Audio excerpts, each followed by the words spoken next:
As long as instruments have been in this country's been making good music. It's infiltrated me in ways that I can't deny. It is my roots, and to ignore them is to be at my own peril. I guess it's from our cultural background that when a chief spoke, you listened. And we considered when you had the microphone, you were a chief. And if you're speaking to more than 3 people, you better have your shit together. I heard, and I don't know if this is a true fact, but that we are... New Zealanders have just got the uncanny knack of like finding something, taking it, making it their own and running with it. When you sort of tap into that kaupapa Māori world, it's so large and so vast, and there's so much weight to it. But still there's that underlying current of something unique.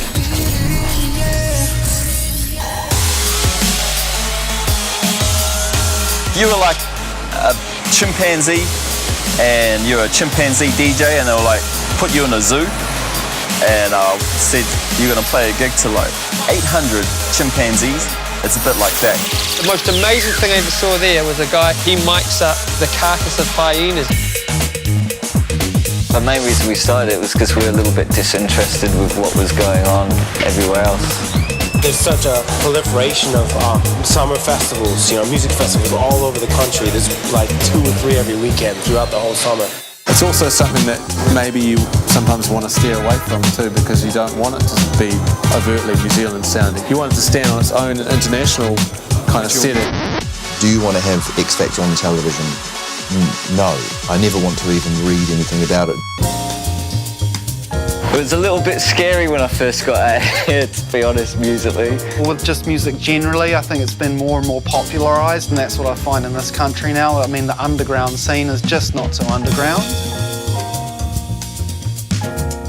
I think there's 2 distinct, or 3 distinct New Zealand sounds. I reckon there could probably be more funds that go into new initiatives in this country. Let's just do it and see what happens. I had no idea whether it was going to work or not. The only thing that would define the Kiwi sound is probably...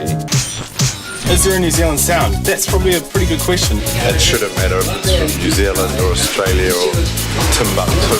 It's kind of like saying every band out of Seattle sounds the same, It's like per capita probably one of the most saturated radio markets in the world.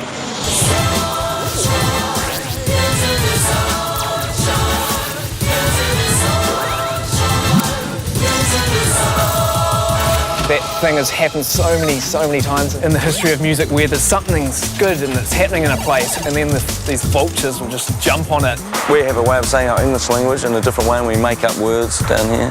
There's just individuals that are shining lights. The more kind of far out someone's ideas are, the better. It's pretty inspiring, Like, it's kind of like, this is how you do shit, New Zealand seems to be one of the last bastions of musical awareness, I guess. It's sort of like a, what, motherfucker, as opposed to like a, hey, welcome. You kind of only get one shot.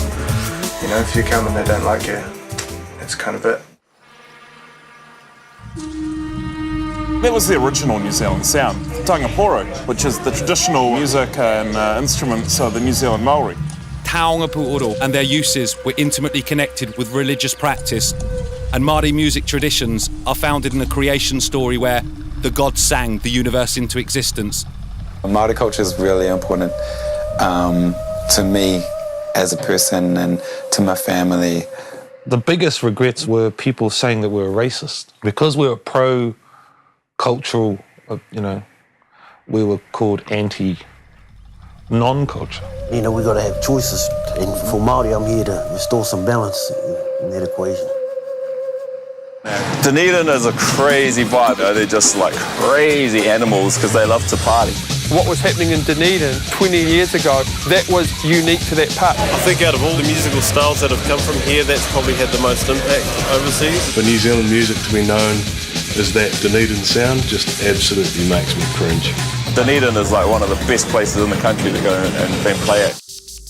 22nd of February 2011, a day since named as New Zealand's darkest day, and a nation experiences its second deadliest natural disaster ever, the Christchurch earthquake. It's a really intense time for Christchurch and the music and the arts down here. Through that collective experience that they've all gone through, we're going to see some really incredible music and some incredible stories come out of there in the next 5-10 years or so.